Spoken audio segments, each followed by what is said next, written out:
Police say a couple suspected of running over a Spokane Valley boy this weekend stopped to examine the damage to their car after the collision. I want to take you a little bit closer here. Investigators found the red Jeep believed to have been used in the deadly collision off of I-90.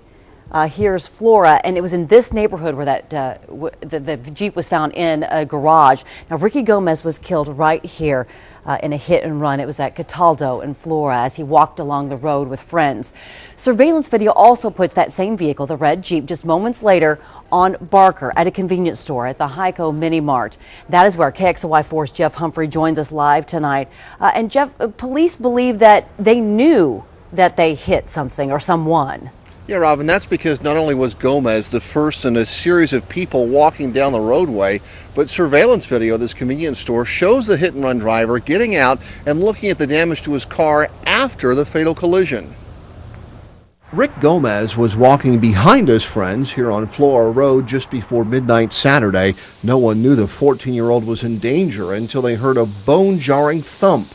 A northbound vehicle came up behind them, struck Rick Gomez, threw him to the ground, and continued on northbound into the darkness. From there, the driver of the hit-and-run car drove to a nearby convenience store. A surveillance camera caught the passengers getting out and inspecting the damage to the front end of their vehicle.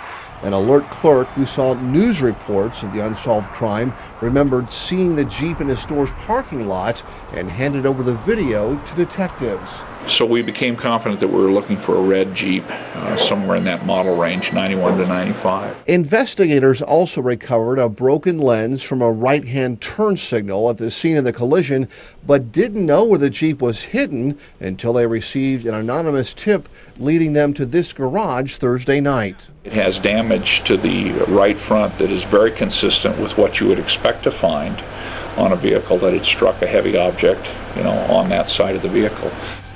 Now, the two adults who live inside the home where that red Jeep was found have refused to talk to investigators. The woman who lives there, who has two children of her own, not willing to clear up whether or not she has any connection to the death of someone else's child. Detectives don't expect any arrests in this case until they have a chance for crime scene technicians to process that Jeep sometime next week. Reporting live in Spokane Valley, Jeff Humphrey, KXLY4.